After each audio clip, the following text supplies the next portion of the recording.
Alors bonjour à tous, merci d'être si nombreux aujourd'hui. Comme vous avez dit Marc, la capacité de la salle a été nettement dépassée, donc merci pour ceux qui vont rester debout et ceux qui sont un peu serrés. Mais vous allez voir, ça va être tellement intéressant, vous n'allez pas voir le temps passer. Sur EasyJet, c'est plus long. Donc déjà, c'est avec un immense plaisir qu'on vous accueille aujourd'hui pour une nouvelle session, un nouveau débat du Bloc national ici à Paris. On a fait plusieurs événements en 2023 et en 2024 qui ont remporté un succès monumental, la preuve aujourd'hui avec le monde qu'il y a. Et aujourd'hui, nous franchissons une nouvelle étape en tant qu'acteurs du dialogue et du changement. Notre engagement est très clair.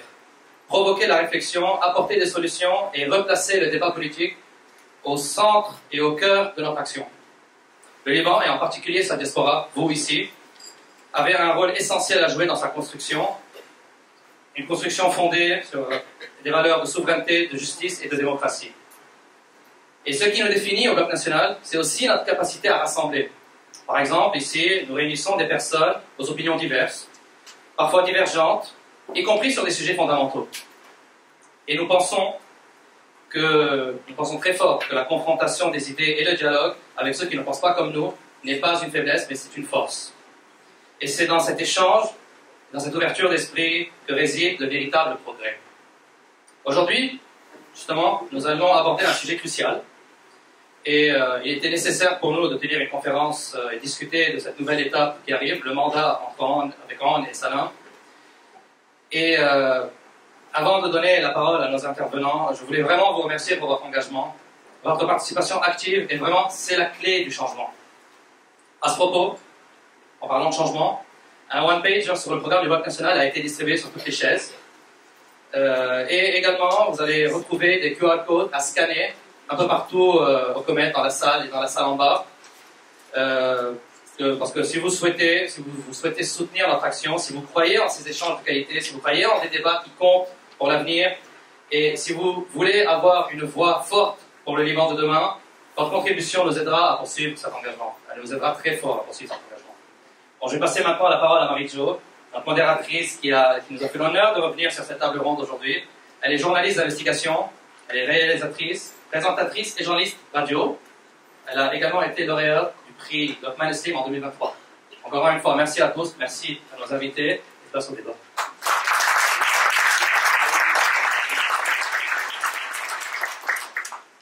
Bonjour, vous m'entendez bien?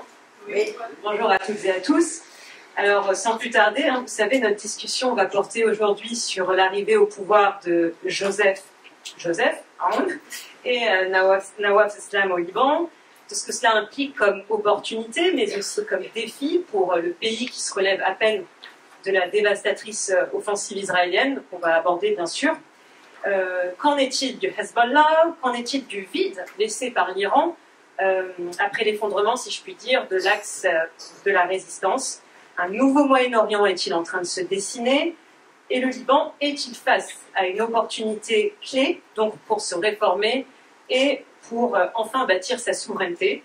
C'est donc à cela qu'on va tenter de répondre aujourd'hui avec mes invités. Gilles Kepel, bonjour. Bonjour. Vous êtes professeur des universités, émérite, politiste et arabisant. Vos derniers ouvrages sont Holocauste et Le bouleversement du monde. Et d'ailleurs, j'informe le public que ces deux ouvrages sont ici disponibles sur place et qui pourront être dédicacés par Gilles Kepel. Karim Emin Bitar, bonjour. Bonjour. Vous êtes président de Koulouna Irada, enseignant à Sciences Po Paris et ancien doyen des sciences politiques à l'Université Saint-Joseph de Beyrouth. Michel Hello, bonjour. Bonjour. Vous êtes le secrétaire général du Bloc national libanais, parti laïque et réformiste, et vous étiez candidat aux élections législatives de 2022 dans le district de Barabta. Alors on disait donc que l'élection de Joseph Aoun à la présidence de la République et la nomination de Nawaf Islam comme Premier ministre marquent une étape clé pour le Liban. Le premier a été élu le 9 janvier et cela met fin à une vacance de plus de 2 ans à la présidence libanaise. Et surprise, quelques jours plus tard, c'est au tour du plus haut juge de la Cour internationale de justice, Nawaf Salam, d'être nommé Premier ministre libanais. Karim, j'ai envie de me tourner vers vous pour vous poser cette question déjà. Est-ce que vous pouvez nous parler de ces deux figures qui sont arrivées au pouvoir au Liban? Alors c'est une question intéressante parce que ce ce sont deux figures qui ne se ressemblent guère, mais qui sont complémentaires. Joseph Aoun est issu de l'armée, de la Grande Muette, on ne connaissait pas grand-chose de lui, il faisait très rarement des déclarations publiques. Je ne sais pas si on vous entend bien.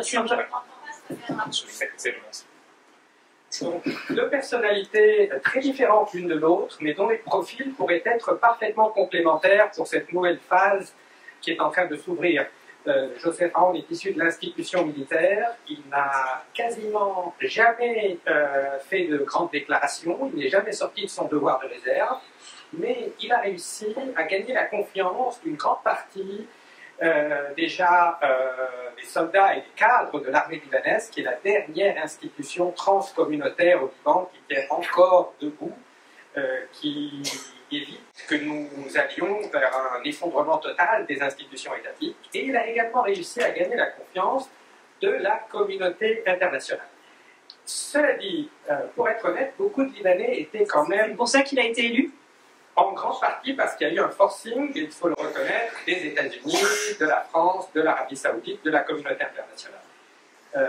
Les Libanais étaient un peu initialement angoissés, parce que c'est quand même le 4e commandant en chef de l'armée d'affilée à être élu à la présidence de la République, et certains nous avaient gardé un arrière-goût amer, certaines expériences des années précédentes. Cela dit, il y a eu dans l'histoire du Liban un cas entre 1958 et 1964, le général Fouad Chehab, où un homme issu de l'institution militaire, un homme d'une grande intégrité, a réussi à construire les bases, à jeter les bases de l'État libanais, à s'occuper pour la première fois des régions périphériques, du développement rural, a réussi à assurer une neutralité du Liban dans cette guerre des axes. À l'époque, c'était la fameuse guerre froide arabe entre le camp nassérien et le camp saoudien. Grâce au soutien du général de Gaulle, qui le respectait beaucoup, ils ont réussi à insulariser le Liban des conflits régionaux. Donc il faut espérer aujourd'hui que ces deux profils, un profil militaire, sécuritaire, puissent assurer le respect des clauses du cessez-le-feu, d'instaurer enfin la souveraineté de l'État sur l'ensemble du territoire, avec une armée et des forces de sécurité qui seraient les seules en charge d'assurer la sécurité, et de l'autre côté un symbole également très puissant, Nawaf Salam, un juge, Premier ministre d'un pays où a toujours régné une impunité, une absence de reddition de comptes totale. Marie-Jo avait fait une très belle série d'articles sur l'assassinat de Lokman Slim, une autre série d'articles sur l'explosion du port de Beyrouth. Dans ces deux affaires, nous n'avons toujours pas eu le fin mot de l'histoire. Donc il faut espérer aujourd'hui qu'une nouvelle phase s'ouvre avec ces deux hommes, mais ils seront confrontés à des résistances assez fortes qui viendront de la classe politique existante et des diverses mafias et milices qui ont contrôlé le pays depuis tant d'années. Nawaf Salam, donc, qui est donc la grande figure de la justice, qui est aussi une figure du soulèvement populaire de 2019, de la Saoula. J'imagine, Michel Hello, que c'est un vent d'espoir un peu qui a soufflé quand on a appris cette désignation. Absolument, vous m'entendez bien avec ce micro. Nawaf Salam, c'est un vent d'espoir, clairement. Tout d'abord parce que c'est une personne, comme a dit Karim, très intègre, et je pense qu'il est connu pour ça. Nawaf Salam, c'est un juge, une personne extrêmement respectée. C'est quelqu'un qui est capable de dépasser les clivages. Et d'ailleurs, c'est pour ça qu'il a été élu, parce que hors lui, il y avait personne d'autre qui était capable de battre Najib Mikati, et c'était ça notre bataille. La bataille principale après l'élection de Joseph Aoun, c'était de dire maintenant, il faut qu'on mène campagne contre Najib Mikati, parce que Najib Mikati, ça représente finalement tout ce que le système a fait de pire ces dernières années, c'est-à-dire une entente entre les miliciens et les mafieux, entre le Hezbollah et ceux qui ont pillé l'État, et il faut impérativement mettre fin au mandat de Najib Mikati. Et Nawaf Salam, que ça soit à travers l'image qu'il incarne, celle d'un juge à la Cour internationale de justice, celle d'un diplomate chevronné qui était donc qui était représentant du Liban à l'ONU, et aussi à travers ses compétences, à travers sa culture, c'était quelqu'un qui était aussi capable de rassembler, et c'est ce qui lui a permis d'être élu avec 85 voix. Donc je pense que c'est vraiment quelqu'un en qui on croit aussi, parce que sa vision politique qu'il a expliquée dans un livre il y a quelques années, Le Liban d'hier à demain, est la vision que nous aussi au Bloc national on porte, et là je parle en tant que que politique, je parle en tant que personne engagée. Il a une vision très claire sur la question de la souveraineté, il a une vision très claire sur la question de la réforme, de l'évolution des institutions, de la lutte contre la corruption, de l'application des accords de Taïf, tous ces éléments, toutes ces valeurs pour lesquelles on se bat aussi. Donc, de tous ces points de vue-là, il représente vraiment un espoir nouveau, un vent nouveau. Et ce qui était assez fou à Beyrouth, c'était que on a vu les sourires dans la rue se libérer peu à peu avec la chute de Bachar el-Assad le 8 décembre, avec l'élection de Joseph Aoun le 9 janvier, avec la nomination de Nawaf Salam le 13 janvier, au point où pas mal de gens, je reprends le célèbre humoriste Farix, que vous connaissez peut-être, Khalid Ahbesh, qui a dit à un moment, les gars, calmez-vous avec les bonnes nouvelles parce que je suis pas capable d'avaler autant de choses. Ça fait 50 ans qu'on vit que des désastres au Liban. On a besoin de pouvoir les absorber les unes après les autres. Donc, oui, clairement, c'est une bonne nouvelle. Absolument. Et puis ce gouvernement qui a du pain sur la planche, et on va en parler bien sûr. Mais avant cela, Gilles Kepel, je voulais savoir si jamais vous pouvez nous parler peut-être du rôle que la France a pu jouer dans ce processus. On a eu la visite d'Emmanuel Macron le 17 janvier pour venir soutenir ces deux nouvelles figures. Et pourtant, d'ailleurs, Joseph Aoun n'était pas le candidat poussé par la présidence Macron. Est-ce que se sont alignés aux Américains? Qu'est-ce que... Ah, il faut l'allumer, il faut faire comment? Merci. Merci d'abord de votre invitation. Je suis un peu la minorité visible ici. Je ne suis ni libanais, ni représentant d'un parti politique, et je m'en voudrais de parler de la politique libanaise. Vous la connaissez tous beaucoup mieux que moi. Ce que je peux peut-être contribuer à faire, c'est justement de voir comment la situation libanaise aujourd'hui reste quand même, par-delà les espoirs internes que vous venez d'exprimer, assez fortement déterminé par le contexte régional et le contexte international. Ce qui ne veut pas dire que ça doit doucher évidemment les enthousiasmes que vous avez exprimés, mais en tout cas, ça doit permettre de raison garder.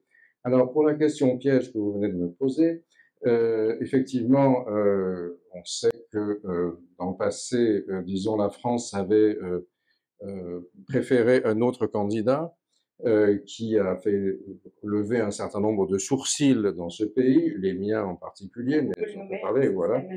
Voilà. Et donc, oui, vous pouvez le confondre peut-être avec un ancien président portant le même nom, ça c'est une petite excuse. En effet, la France, donc, c'est bien sûr rallié à la solution présente, et c'est une excellente chose. De toute façon, il n'y a pas beaucoup de choix, donc on peut varier comme ça de manière souvent d'une litote. Moi, il me semble que plus que la position de la France, qui va toujours soutenir les institutions libanaises aujourd'hui, il n'y a absolument aucun doute là-dessus, bien évidemment, pour des raisons multiples, y compris franco-françaises, ce qui me semble fondamental, c'est quand même de comprendre dans quel contexte s'est produit la possibilité de l'élection de Joseph Aoun, parce que il faut bien le reconnaître, si les Israéliens n'avaient pas démoli le Hezbollah, évidemment, la situation n'aurait pas bougé. Or, ces mêmes Israéliens qui ont démoli le Hezbollah ont également abondamment bombardé une partie du territoire libanais, causé un nombre de morts non négligeable, et voilà, sont aujourd'hui en train de négocier le report de l'évacuation de la zone démilitarisée du Sud, qui en principe devrait avoir lieu pour le 18 février. Donc je crois qu'il y a cette dimension-là qui est évidemment un élément très important. Il y a bien sûr la contrainte très importante, très forte, du conflit israélo-arabe, dans une situation où aujourd'hui, en termes militaires, le nouveau gendarme du Moyen-Orient, et plus encore sans doute dans la situation où Donald Trump, dans ses moments de lucidité, peut se faire comprendre, a entériné que c'était Israël qui exerçait la police dans la région. Donc ça, c'est un élément qui est évidemment très important à prendre en compte par rapport au positionnement, bien sûr, des différentes entités libanaises. Je me permets juste une petite remarque sur ce que vous avez dit. À ma connaissance, Nawaf Salam n'est toujours pas en fonction. Il est Premier ministre désigné. Oui, c'est ça, il est désigné, mais ça tarde, et c'est peut-être une chose, enfin, ça regarde vous davantage que moi, mais les difficultés à former le gouvernement ne sont peut-être pas complètement à considérer comme pour insignifiants. Mais avant de dire ça, si vous me laissez dire un petit mot, et après je serai volontiers très heureux d'apprendre beaucoup, mais non, j'en prie. L'autre question aussi, donc si on réfléchit à ce qui s'est passé le 7 octobre, après la razzia pogromiste du Hamas, donc Israël s'est embourbé dans l'opération à Gaza, avec une armée qui n'était complètement pas préparée à faire ça, qui s'est traduit par un nombre de morts très important, l'accusation génocidaire, etc. Bon, ce débat, on le connaît, mais il y a eu une autre initiative qu'on n'a pas vue tout de suite, c'est-à-dire la façon dont vous avez parlé de la quasi-disparition de l'Iran tout à l'heure, je crois que c'est Michel qui a... Disparition. L'affaiblissement, c'est vous, notre introduction.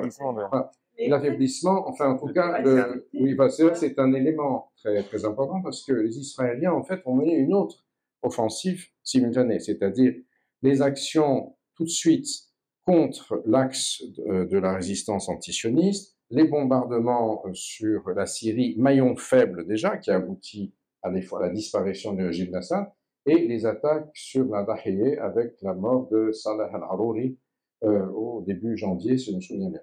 Donc ça, c'est quelque chose qui est très important aussi parce que le Liban a vécu sous tutelle irano-syro, hezbollaesque d'une certaine manière.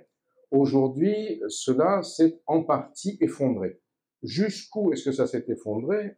C'est un point d'interrogation pour l'avenir. On a vu précisément que l'une des raisons ou des prétextes pour ralentir le retrait israélien, ça a été la tentative de Hezbollah il y a quelques jours de revenir en force avec le drapeau dans la région. Les Israéliens ont tiré, les autres ont voulu. Donc tout ça, je crois que c'est quelque chose qu'il faut prendre en considération, puisque les enjeux intérieurs que vous avez évoqués sont extrêmement importants, mais la façon dont on peut comprendre l'environnement, les jeux des puissances régionales et des puissances internationales, c'est absolument clé pour penser à l'avenir du pays. Et si les Saoudiens reviennent, ce qu'ils souhaitent faire aussi. Alors, pardon, juste, je ne voudrais pas qu'on fasse tout le débat, sinon il n'y a plus de discussion, justement. Merci, vous avez fait tout le débat, ma place. C'est ça. Il y aura une signature, donc vous pouvez voir. Alors, pour revenir maintenant après tout ça, je ne sais pas si d'ailleurs, Karim Bitar, vous voulez réagir, parce qu'on a abordé... Non, on était en train de toucher un point très important, ça c'est le retour de l'Arabie Saoudite, justement, qui depuis 2017 s'était quasiment totalement désintéressé du Liban. Totalement, on a eu la visite du premier ministre des Affaires étrangères depuis une dizaine d'années, et son envoyé spécial avait contribué à ce forcing qui a permis l'élection de Joseph Aoun. Alors, à ce stade-là, ce retour saoudien sur la scène politique libanaise ne s'accompagne pas encore d'un soutien financier massif, mais cela pourrait venir si ce gouvernement tient ses promesses, s'il met en place les réformes structurelles radicales qui sont attendues par beaucoup dans la région. Et déjà, en premier lieu, le désarmement du Hezbollah, est-ce que c'est conditionné à ça, l'aide saoudienne? La question des armes est en grande partie liée à la question de l'application du cessez-le-feu. Le désarmement total restera, je crois, difficile. Il y a quand même une constituency, un ancrage solide du Hezbollah et d'Amal dans la communauté chiite libanaise. Il ne faut pas sous-estimer cela. Ils sont considérablement affaiblis militairement. Les experts israéliens estiment à 80% d'affaiblissement militaire. À supposer que ce soit seulement 65-70%, ils conservent quand même un poids militaire important sur la scène libanaise qui fait d'eux le principal acteur jusqu'à aujourd'hui, et un poids politique considérable parce que ces deux partis monopolisent tous les sièges chiites au Parlement. Et le Premier ministre, Nawaf Salam, est un homme qui a toujours eu le souci de l'inclusion, qui ne va pas prendre le risque d'ostraciser, d'humilier une communauté tout entière. Donc le grand défi aujourd'hui sera de faire cette distinction entre le Hezbollah, la résistance armée qu'on a très longtemps fétichisée dans certains milieux libanais et dont on a vu les limites, et la nécessité d'inclure, de faire émerger une nouvelle élite politique dans la communauté chiite, et ils sont très nombreux, ceux qui ont refusé cette hégémonie et ceux qui aspirent à participer à l'édification d'un nouveau Liban sur des bases qui transcenderaient le communautarisme et qui seraient basées sur le développement économique, la justice sociale. Mais la période qui s'ouvre sera très délicate en raison des tensions régionales qui ne sont pas terminées. Les guerres par procuration se poursuivent, il y a un véritable risque de fragmentation en Syrie qui pourrait avoir des répercussions sur le Liban. Justement, c'est un véritable défi, ça, de ramener la communauté chiite dans le giron politique sans que ce soit exclusivement affilié au Hezbollah, à l'agenda iranien. Ça fait partie du gros défi du gouvernement en ce moment de ça. Absolument. Je pense que le gouvernement, il doit, en fait, les éléments clés pour la formation de ce gouvernement, qui traînent en effet, et pour répondre à Gilles Kepel, on n'a pas besoin de la conjoncture internationale pour doucher nos propres espoirs. Les Libanais sont très forts pour auto-doucher leurs espoirs, donc malheureusement. Donc là, effectivement, la formation du gouvernement prend du temps, et parce qu'il y a énormément de tiraillements. Je pense que l'élément fondamental dans la formation de ce gouvernement, ça doit être la clarté. La clarté et l'homogénéité de ce gouvernement. On a un concept qu'on a piétiné au Liban depuis au moins plusieurs dizaines d'années, qui est le concept de la solidarité gouvernementale. C'est-à-dire que le gouvernement n'est pas un mini-parlement, on n'est pas supposé se tirer dessus au sein du gouvernement, on est supposé avoir une ligne d'action commune et un plan d'action commun. Et c'est donc l'opposé des gouvernements d'union nationale qu'on a connus depuis Doha et depuis même avant, depuis l'époque de l'occupation syrienne. Pour revenir à ce que tu dis, Marie-Jo, une des questions fondamentales pour moi, ça va être comment, dans la formation de ce gouvernement, quelle lecture les membres de ce gouvernement ont de l'accord de cessez-le-feu. L'accord de cessez-le-feu, il est très clair, malheureusement chacun lit un peu comme il veut, et il dit qu'il n'y a plus d'armes en dehors de l'État. Il cite même textuellement quelles sont les forces armées autorisées sur le territoire libanais, à commencer par les forces armées libanaises, les forces de sécurité intérieure, etc. Il descend jusqu'à la police municipale pour donner les détails dans lesquels il va. Donc, c'est extrêmement clair que le Hezbollah doit être désarmé, en théorie, d'après l'accord sur lequel lui a signé. C'est pas moi qui suis au gouvernement, c'est pas le bloc national, c'est le Hezbollah qui est au gouvernement, et c'est Nabih Berri qui a négocié cet accord. Donc, théoriquement, il doit être désarmé. Maintenant, évidemment, c'est quelque chose qui n'est pas simple, parce que d'abord, d'une manière opérationnelle, comment est-ce que ça doit être fait? Ça, c'est tout un débat qui doit avoir lieu. Ensuite, est-ce qu'il y a la décision politique très claire de le faire? Pour l'instant, elle n'a pas été prise, et pour l'instant, le gouvernement n'a pas encore été formé. Et ensuite, le dernier aspect dont tu parles et qui est très important, c'est comment être extrêmement ferme face à la milice, tout en ayant les mains tendues vis-à-vis de la communauté chiite, parce qu'il ne faut pas oublier que autant le Liban ne peut pas être construit avec le Hezbollah, autant le Liban ne peut pas être construit sans les chiites. Et on a une communauté qui a été traumatisée par les bombardements qui ont ciblé tous les villages chiites du pays, à commencer par le sud, qui a été complètement rasé, 4000 morts en très grande majorité chiite, 15 000 blessés. On parle de 100 000 maisons ou appartements qui ont été détruits. Donc, il y a évidemment au moins 3 milliards, la Banque mondiale dit entre 8 et 10. Donc, il y a un chantier qui est colossal et il faut surtout réintégrer cette communauté au fonctionnement des institutions, à la démocratie libanaise. D'où, d'ailleurs, un élément qui, pour moi, est absolument central. Il faut impérativement que Nawaf Salam, dans la composition de son gouvernement, soit capable de casser le monopole de Hezbollah et de Hamal sur les sièges chiites, sur les portefeuilles chiites au sein du gouvernement. Pour moi, c'est très important de réussir à montrer qu'il y a une opposition chiite dans ce pays, ou en tout cas qu'il y a des chiites qui ne sont pas membres de Hamal et de Hezbollah. Et ça va être un des grands enjeux de ce mandat. Gilles Kepel, vous avez tout à l'heure rappelé des incidents qui sont passés récemment. C'est les fameux partisans du Hezbollah qui sont venus sur des scooters agitant des drapeaux dans des quartiers qui sont bien connus pour leur animosité envers le parti. Qu'est-ce que c'est? C'est les dernières cartes que joue le Hezbollah. Est-ce que c'est les soubresauts de son affaiblissement auxquels on assiste?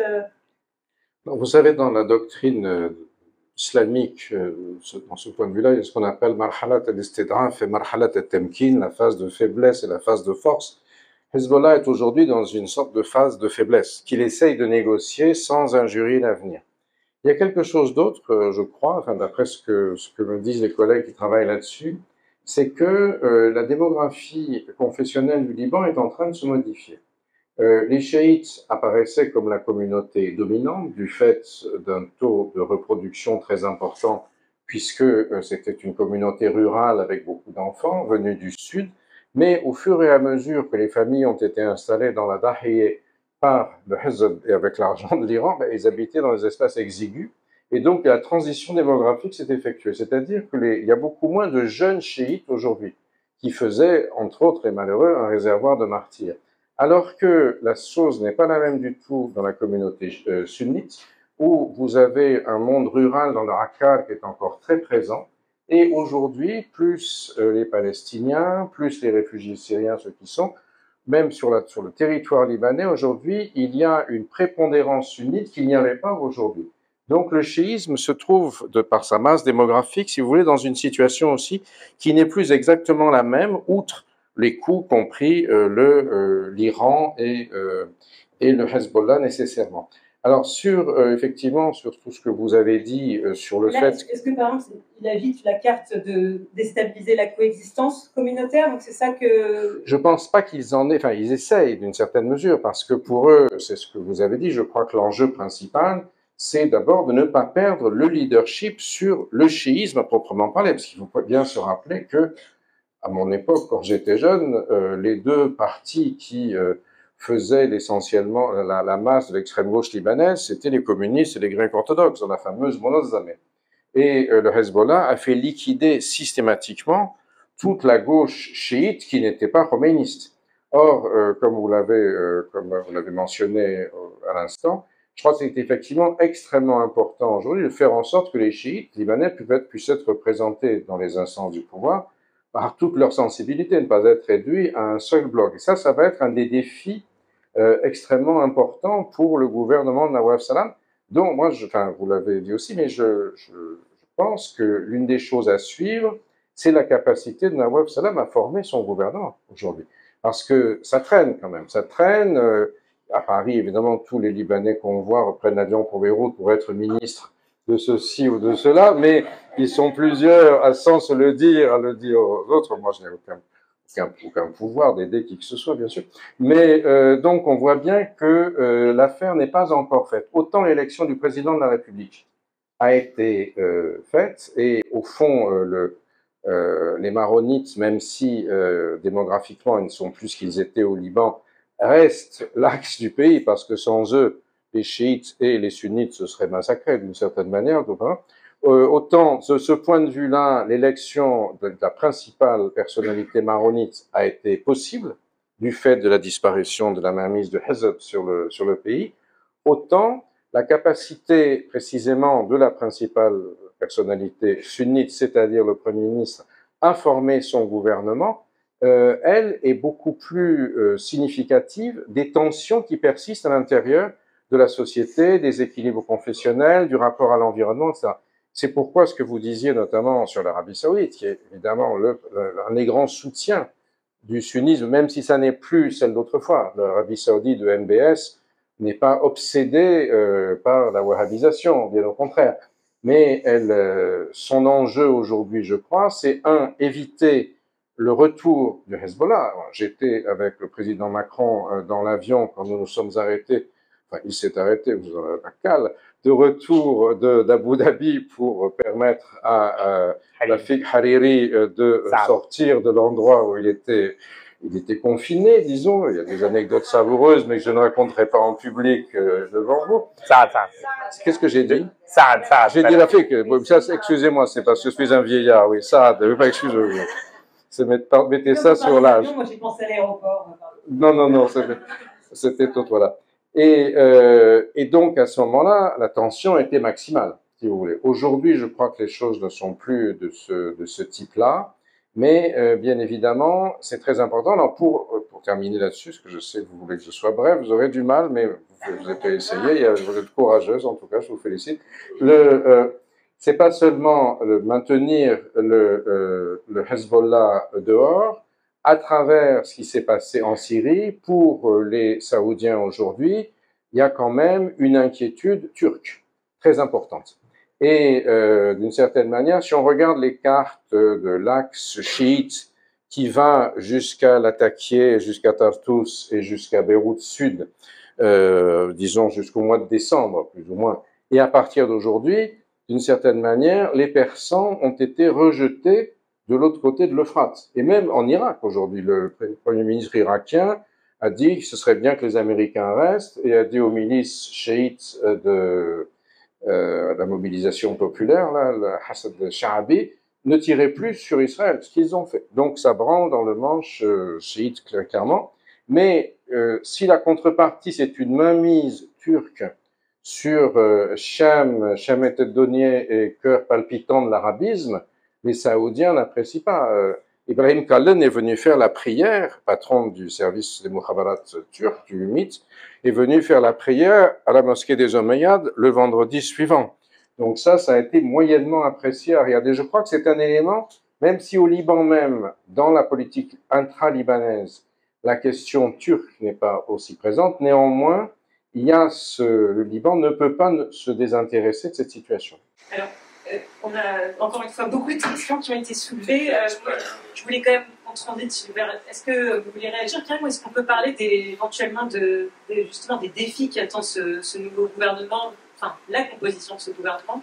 Oui, alors je rajouterai juste à cela qu'en effet, il faut également signaler que plusieurs des nouveaux membres du gouvernement syrien ont la double nationalité syrienne et turque. Donc l'influence de M. Erdogan sera en effet décisive dans la Syrie de demain, ce qui pourrait faire grincer les dents, pas seulement des Saoudiens, des Émiratis, qui avaient été les premiers à normaliser avec Bachar el-Assad, etc. Pour arriver à la question fondamentale, qui est celle des nouveaux défis, c'est véritablement les 12 travaux d'Hercule.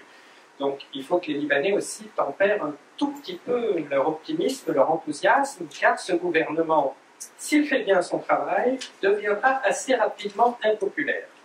Mais cela en vaut la chandelle. Ce gouvernement, a priori, ne sera en fonction, dans le meilleur des cas, s'il est formé rapidement, que 14 mois avant les élections législatives prévues en 2026. Mais il pourrait déjà enclencher un certain nombre de réformes absolument nécessaires. Donc tout d'abord, il faut assurer le respect du cessez-le-feu. Ce ne sera pas facile parce que Michel a cité toutes les clauses du cessez-le-feu, mais vous entendez les leaders du Hezbollah s'exprimer, ils sont encore dans le déni. C'est comme s'ils n'avaient pas lu cet accord. Ils ont en effet validé et qui a été signé en leur nom par Nabil Berri. Le général Joseph Aoun leur avait dit à l'époque, on peut vous chercher un traducteur, on peut vous le présenter en arabe, ce texte. Donc selon vous, c'est pour ça que les Israéliens sont encore là? Les Israéliens vont maintenir la pression très forte. Ils ont fait passer le message aux deux généraux en charge du respect du cessez-le-feu, le général américain et le général français, parce que vous savez que la France a arraché un strapontin à un prix extrêmement élevé en accordant l'immunité à M. Netanyahou.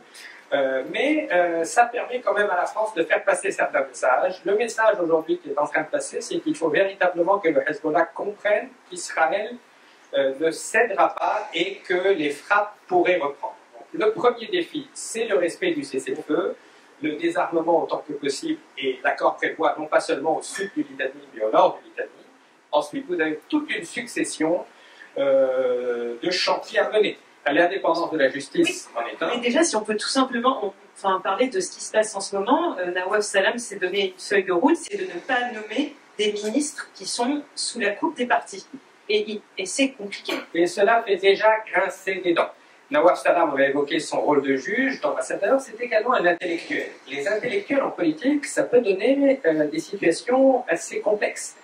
Il va devoir s'efforcer de concilier ce que Max Weber appelait l'éthique de conviction et l'éthique de responsabilité. Lui, c'est un homme qui a des principes que Michel a rappelés, l'évolution vers un système qui permette de sortir du confessionnalisme, l'état de droit, indépendance de la justice, etc. Mais au Liban, il doit faire avec le système. Il ne faut pas penser que l'establishment s'est écroulé. L'état profond est encore là. Ils sont extraordinairement résilients.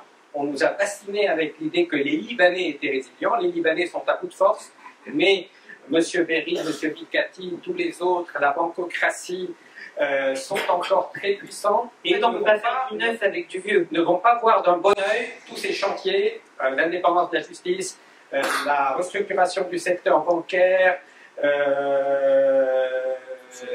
permettre d'organiser des élections municipales. Il s'est engagé à cela. Le président de la République a également promis d'aller vers un gouvernement électronique, de revoir la loi électorale. Il y a toute une série de promesses qui ont été faites et il ne faut pas penser que cela sera possible en quelques mois tant que ces partis sont présents, même s'ils ne sont pas directement représentés. Vous êtes d'accord, Michel? Il doit mettre de l'eau dans son vin ou au contraire, il faut plus resserrer? Moi, je ne me permets jamais d'être en désaccord avec mon ami Karim. Donc, mais je pense quand même qu'il y avait, parce que Karim a dit que le système est résilient pour faire avec le système. Là, je suis moyennement d'accord, en fait, je me permets. Il ne faut pas sous-estimer la résistance que le système Bien sûr, absolument. Mais en ce sens que les changements qu'on a vécus sont colossaux. Joulani, il y a quelques mois, c'était Daesh. Aujourd'hui, il est installé à Davos en train de discuter avec les grands leaders mondiaux, etc. Et nous, on est encore à discuter de si le ministère des Finances doit être chiite, contrôlé par Amal ou pas. Donc, on est encore à l'âge de pierre. Il y a eu des changements tellement importants que je pense qu'il y avait une vraie opportunité pour le tandem Nawaf Salam-Joseph Aoun, parce qu'il n'aurait pas pu faire ça seul, Nawaf Salam, de trancher, de proposer d'y aller de manière beaucoup plus franche, de proposer une composition de gouvernement plus claire, resserrée, de ne pas rentrer du tout dans ce qu'on appelle la muhassasa, c'est-à-dire le partage du gâteau et les quotes-parts, etc. Et en fait, de respecter, parce que est-ce que les ministres sont membres de parti ou pas? Bon, nous, moi je suis aujourd'hui chef d'un parti et tout notre travail, c'est de réengager les Libanais en politique, parce que sinon, c'est la politique qui nous dévorera si jamais nous, on ne la prend pas par les cornes, si jamais nous, on ne reprend pas l'engagement politique de front. Et donc, pour moi, ce qui compte, c'est pas si les ministres sont membres d'un parti ou pas. Ce qui compte, c'est la compétence, le courage politique. C'est-à-dire que c'est pas juste une question de gouvernement technocrate ou pas, c'est aussi des batailles éminemment politiques que le gouvernement va devoir mener, que ce soit la question des armes, que ce soit la question de la réforme bancaire, parce qu'il y a une mafia bancaire qui les attend au tournant, qui est déjà en train de leur tirer dessus, que ce soit la question de la justice. Il y a l'enquête sur le 4 août sur lequel tu as écrit, Marie-Jo, l'enquête sur l'Othman Sling qui vient d'être rangée dans un tiroir le mois dernier par le juge Bilal Halawi. Il y a plein d'enquêtes qu'il va falloir ressortir. Il y a des réformes colossales, la reconstruction du Sud qui ne sera faite que si on regagne la confiance à travers la réforme du secteur bancaire, évidemment. Tout ça, et qui ne doit pas passer, à mon avis, par Amal et par Hezbollah. Tout ça, c'est des batailles éminemment politiques. Donc, il faut que le gouvernement soit courageux. Et enfin, comme je disais au début, il faut que le gouvernement soit homogène. Pour moi, c'est ça vraiment les trois critères clés. Et je pense qu'il y avait une opportunité au tout début avec un tel momentum, international, c'est-à-dire le soutien presque jamais vu de la communauté internationale pour Joseph Aoun et pour Nawaf Salam. Et deux, un soutien populaire qu'on n'a pas vu depuis très longtemps. Joseph Aoun, les partisans aounistes l'aiment plus que Gebran Bassi. Les partisans ouïtes le respectent énormément. Tous les chrétiens se disent c'est magnifique, on a retrouvé un chrétien fort, etc. Les sunnites l'aiment parce que c'est commandant-chef de l'armée, il y a énormément de sunnites à l'armée, au Akkad, etc. Les Druzes considèrent que c'est eux qui l'ont ramené, c'est Walid Jumblat qui l'a nommé en premier, donc c'est leur président. Et je pense que même la rue chiite l'aime. Et puis bon, la population laïque qui se dit on a besoin d'un président hors parti, etc. Et aussi, donc il a un soutien populaire qui est énorme. Nawaf Salam, je pense que c'est la même chose. Cette vague et ce momentum, c'est extrêmement rare. Je pense qu'on vit ça une fois tous les 20 ans, ou je sais pas. Et donc je pense qu'il y avait vraiment une opportunité dans les premiers jours pour proposer une composition plus courageuse, plus couillue, désolé pour le terme, et de tenter quelque chose de nouveau. C'est pas le choix qui a été fait par Nawaf Salam. C'est pas le choix qui a été fait par Nawaf Salam, et que je respecte énormément, encore une fois, pour la qualité du personnage et pour son intégrité. Maintenant, je pense qu'il peut quand même y avoir un changement de degré dans le gouvernement. Ça sera peut-être pas un changement de nature au sens où on va avoir le gouvernement de nos rêves, mais ça sera un gouvernement qui sera qualitativement bien meilleur que ce qu'on a eu avant, avec une volonté réformatrice. Et donc, il faut quand même pousser et soutenir ce gouvernement. Et j'espère qu'il verra le jour au plus vite. Avec, et je termine ici, je pense qu'il faut ne pas donner le ministère des Finances à Harakat Amal, qu'une personnalité chiite indépendante, et il y en a plein, le prenne et fasse vraiment des réformes. Je pense que c'est très important. De deux, casser encore une fois le monopole de Amal Hezbollah sur les sièges chiites. Et ensuite, ça permettra par rapport aux autres partis, parce qu'il n'y a pas, le problème n'est pas que chez Amal Hezbollah, le problème est chez tous les autres partis qui sont aussi en train d'essayer de tirer des sièges dans tous les sens maintenant qu'on est rentré, qu'on a mis le doigt dans l'engrenage de la muhassasa, pour que Nawaf Salam puisse reprendre du lest, reprendre un peu la main sur la formation du gouvernement et imposer des gens compétents, parce que sinon les maronites vont dire nous on veut tous les sièges régaliens, on veut pas que ça soit un grec catholique au ministère des Affaires étrangères, les sunnites vont vouloir remettre la main sur l'intérieur, etc. Donc on rentre dans un jeu qui est très dangereux et qu'il faut éviter. Karim, oui, je rejoins tout à fait l'idée qu'il aurait fallu profiter de l'état de grâce, aller rapidement former un gouvernement le plus indépendant possible, et il aurait obtenu très largement la confiance du Parlement, car il y a ce soutien populaire qui commence à s'éroder.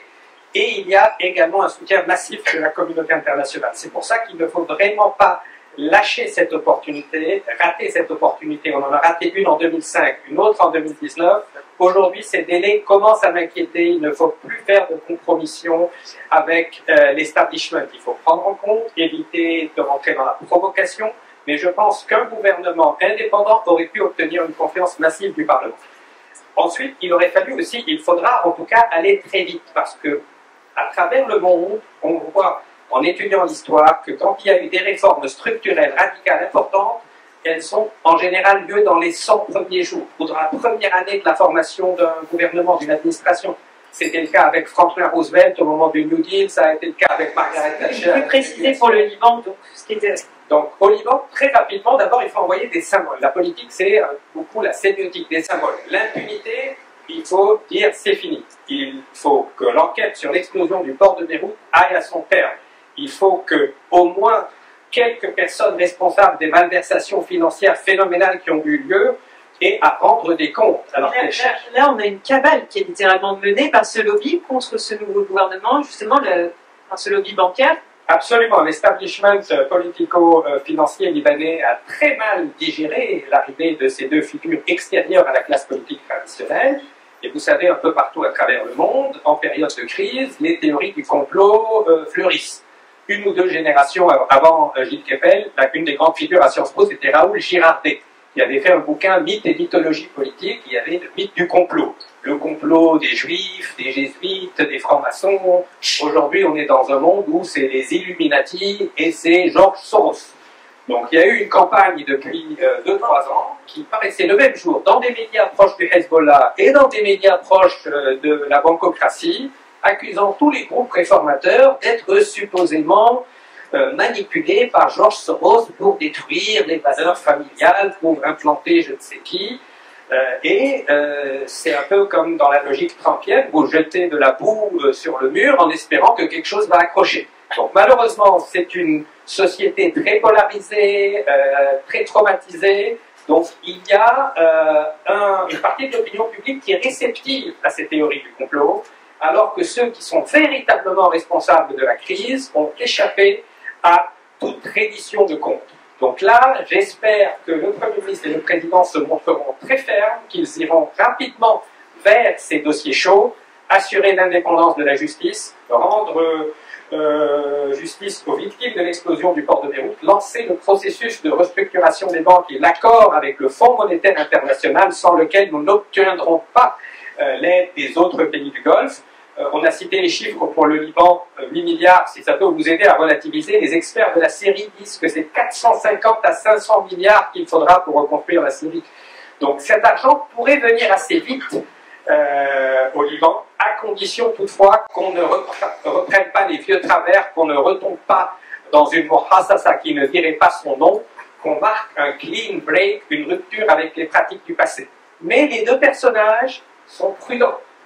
Ils savent qu'ils ne peuvent pas heurter de front cet État profond qui reste très puissant au Liban. Autant l'État est faible et ses institutions, l'État profond, c'est-à-dire une partie des services de renseignement, une partie du clergé, une partie du système bancaire, les partis politiques traditionnels sont encore là, ils ont encore une base populaire.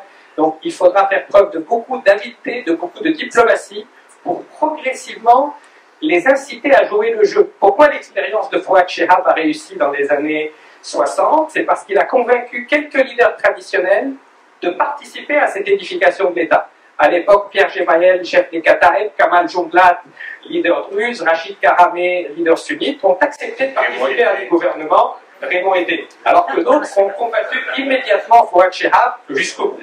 Donc aujourd'hui, s'ils parviennent à s'appuyer sur quelques partis, quelques personnalités réformatrices, nous pourrons avoir de l'espoir, mais encore une fois, la temporalité est importante, il faut aller vite, il ne faut pas perdre de temps, il faut diminuer les palabres et surtout ne plus faire de concessions. C'est un changement paradigmatique auquel nous assistons. Si nous revenons aux pratiques d'antan, nous n'aurons ni soutien financier et le soutien populaire va très vite s'éroder. Il y a d'énormes espoirs. S'ils sont suivis de désillusions, nous assisterons à une vague massive d'émigration. Parce que le piège n'était pas déjà tout simplement quelque part annoncé, sachant que ces partis traditionnels, ces figures qu'on connaît, ont été quelque part ceux qui ont porté au pouvoir ces nouvelles figures aussi, en tout cas pour ce qui est de Salam. Parce qu'il n'y a pas, on est maître en la matière, on sait, moyennant des gages, moyennant des demandes. Non, alors ça c'est très intéressant parce que les deux élections ont été très différentes l'une de l'autre. Autant pour l'élection du président de la République, il y a eu des pressions internationales très fortes, autant pour la nomination de Nawaf Salam comme Premier ministre, il y a eu une mobilisation de l'opinion publique libanaise, notamment sur les réseaux sociaux. La classe politique avait voulu faire depuis des années comme s'il n'y avait pas d'opinion publique dans ce pays, comme si tout se passait dans les coulisses. Il y a eu une campagne en 24 heures, Majid Najib ne ramenait pas Mikati, les partis qui étaient hésitants, en milieu de journée, ont basculé et ont donné leur voix à Nawaf Salam. Parfois, ce n'était pas véritablement leur favori, mais ils l'ont fait sous la pression populaire. Et pour que cette pression populaire, ce soutien populaire se maintienne, il faut que Nawaf Salam ait le courage d'aller vite, de marquer des ruptures, de faire une rotation de tous les portefeuilles, de ne plus octroyer le monopole de tel ou tel portefeuille à telle ou telle communauté pour enclencher ce processus d'édification d'un État. Le slogan du Bloc national, c'est « Binet daoul ben awwal al-wujdid », ça veut dire pas rebâtir l'État, mais construire un État à partir de quasiment rien, parce qu'aujourd'hui nous sommes dans une situation de state collapse, comme on dit aux États-Unis. Alors, on a parlé d'une possibilité que le Liban retrouve sa souveraineté, donc c'était une occasion, parce que voilà, il s'est libéré du joug iranien, et pourtant, on n'a pas arrêté de parler de choses qui le déstabilisent. Déjà, le pays est encore bombardé, même au nord de l'Italie, malgré les accords du cessez-le-feu. La Syrie n'est plus la même. On ne sait pas si les frontières vont rester pareilles, on ne sait pas si HTS va réussir à régner sur le territoire de façon unifiée. En fait, à quoi va ressembler la région, Gilles Kepel? Est-ce que le Liban, est-ce que c'est la fin de Sykes-Picot? Il serait temps, mais 110 ans après. Je voudrais revenir, avant de vous répondre, sur une remarque par rapport à ce qui vient d'être dit. Moi, ce qui me frappe quand même en étant agréablement surpris de la jeunesse du public dans cette salle, d'habitude, quand je fais des conférences, les gens sont je suis plus jeune dans la salle, donc aujourd'hui, c'est un changement. Je m'en réjouis, il faut m'inviter davantage, ça va, à vos événements. C'est ça qui est très frappant, c'est qu'on sent une société libanaise jeune, vibrante, si j'ose dire, et surtout qui n'a jamais connu l'horreur de la guerre civile, qui est née après. Et une classe politique. Oui, mais bien sûr, mais la classe politique elle-même, celle dont les noms se succèdent les uns après les autres dans la continuité, donne le sentiment d'être passé né varié tour à travers la guerre civile est toujours la même. Et c'est ça, je crois qu'il y a quand même, c'est un peu dans le sens de ce que vous allez, il y a certainement un renouvellement très profond à faire, y compris, il y a un sens de dynastie qui n'ont plus véritablement leur place et qui sont comptables de la catastrophe qui s'est produite. Alors effectivement, de ce point de vue, même si Nawaf Salam n'est pas lui-même quelqu'un qui est né dans le ruisseau, il y a déjà eu un Premier ministre qui portait son patronyme, oui, mais je crois que là, il y a quelque chose qui est très important. En même temps, on a vécu l'illusion des printemps arabes, où on a cru que tout allait être du neuf, c'était fini l'autocratie, fini la corruption, fini le népotisme, et puis après un moment de jeu, comme on l'a en ce moment au Liban, on a l'impression que tout est possible, sont revenus soit l'autoritarisme le plus total, soit l'extrémisme. Alors, ça c'est une remarque globale, mais qui malheureusement va se passer aussi pour la Syrie, puisque aujourd'hui tout le monde va voir là, donc on avait le jeu de mots donc de Abu Mohammed el-Joulani lui aussi, qui n'est pas complètement sorti du ruisseau, puisque le cousin de son père... Il a changé de nom. Oui, il s'appelle Ahmed. Enfin, il a retiré son prénom. On n'ose pas dire de baptême concernant un sunnite, mais donc Shara, c'est le cousin de son père, c'était Farouk Shara, qui était le sunnite de référence du système Assad, père et fils, jusqu'à ce qu'en 2012, ils soient un peu marginalisés parce qu'ils disaient qu'il ne fallait pas tuer tout le monde. Mais en Syrie aujourd'hui, effectivement, après un moment d'enthousiasme, c'est formidable, le régime du monstre est tombé, on ouvre les charniers, etc., qui m'a rappelé beaucoup la situation libyenne, que j'avais vécue de près après la chute de Kadhafi. Parce que comme vous l'avez indiqué brièvement, Marie-Jo, les gens là que j'ai vus qui reviennent sont extrêmement préoccupés parce que c'est pas tellement Hayat Tahrir al-Sham qui a gagné, c'est surtout l'armée de Bachar qui s'est complètement effondrée, clochardisée. Les Russes sont partis parce qu'ils n'avaient plus la ressource. Les Iraniens avaient été liquidés par les bombardements israéliens. Le Hezbollah est revenu sur place pour remplir les rangs parce que les beepers avaient détruit tous les gens niveau lieutenant et capitaine. Et aujourd'hui, semble-t-il, donc le sud, la région de Daraa est contrôlée par ce qu'on appelle Khulfat Amaliyat el-Jounoub, qui, d'après ce qu'on comprend, bénéficient d'un soutien significatif des Émirats. Les Druzes ont mis des barrages et dans le Djebel Druze, personne n'entre qui n'est pas accepté par les Druzes. Les Alaouites se sont repliés dans leurs montagnes. Sur la côte, le gouvernement de Damas, tel qu'il est, peut encore passer pour céder à des arrestations, mais pour le reste, pas du tout. Et les Kurdes, après un moment d'angoisse, aujourd'hui sont parfaitement confortés dans leur contrôle sur le nord-est par les Américains, faute de ce qui va se passer. Et l'impact sur le voisin libanais, ça c'est bien le problème, c'est ça qui vous intéresse, d'après ce que je crois avoir compris. Hein. Effectivement, le Liban n'a pas besoin d'avoir une Syrie fragmentée. De l'autre côté, n'a pas besoin non plus d'avoir une Syrie trop forte, parce qu'une Syrie qui dicte sa position au Liban, mais la situation actuelle est complexe, indéniablement en Syrie, et c'est pour ça que c'est la troisième fois que je le répète, moi je suis un peu préoccupé par le temps que met le gouvernement Salam à se mettre en place. Oui, parce que vous avez dit mandat Aoun Salam, c'est très bien, Aoun oui, mais Salam, pour l'instant, on est un peu dans le wait and see. Et ça, c'est un souci. La région est instable. Et l'enjeu, quand même, pour le Liban aujourd'hui, c'est, vous voyez, vous avez parlé de l'Arabie Saoudite tout à l'heure. Les Saoudiens ont retiré leur bille parce que, évidemment, pour Saad Hariri, pardonnez-moi madame, encore une fois, il était jugé par MBS comme ayant trop cédé à l'Iran et au Hezbollah. Donc, du coup, on l'a maintenu en détention. Aujourd'hui, les Saoudiens prennent ombrage du fait que la place de Dubaï a remplacé ce qu'était le Beyrouth d'autrefois.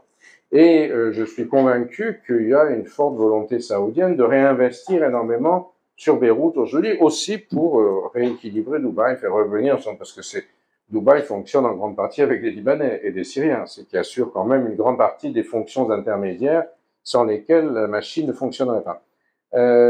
Est-ce que ça sera possible? Quel type de négociation l'équipe ministérielle à venir va pouvoir donner, le garantie va pouvoir donner à l'Arabie Saoudite? C'est un enjeu fondamental. Le grand joueur de la région, ça doit être de nouveau l'Arabie Saoudite aujourd'hui. Ne serait-ce que parce que pour les Américains, la seule manière dont Trump peut espérer qu'il y aura une espèce de accord d'Abraham XXL, c'est impliquer les Saoudiens, lesquels exigent qu'il y ait un État palestinien, sans préciser exactement de quoi il va ressembler, mais tant que Netanyahou n'a pas lâché Barghouti, ça semble dans les dames, mais Netanyahou va peut-être pas durer éternellement non plus. Donc tout ça, je crois que en fait le Liban a une vraie carte à jouer là.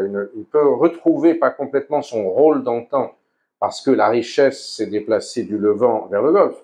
Mais le Golfe a été un vide jusqu'à le Levant a été dans une sorte de vide, et aujourd'hui il peut retrouver une place importante. Mais est-ce que les élites politiques libanaises sont aujourd'hui capables de dépasser la taïfia ou la shikaïa pour s'en sortir. Ça, je crois que c'est un véritable tahaddi.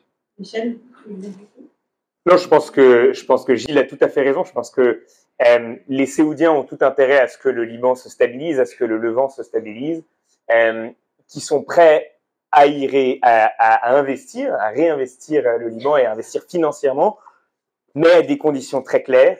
Les conditions, c'est l'affaiblissement clair et net du Hezbollah, parce qu'ils ne reviendront pas si le Hezbollah est trop puissant, et de deux, des réformes financières extrêmement claires. C'est ça la différence entre l'Arabie Saoudite des années 90, début 2000, où ils soutenaient les conférences Paris 1, Paris 2, etc., sans aucun regard sur la question de la transparence et de la corruption, versus aujourd'hui. Oui, ils mettent pas du tout la main dans la poche.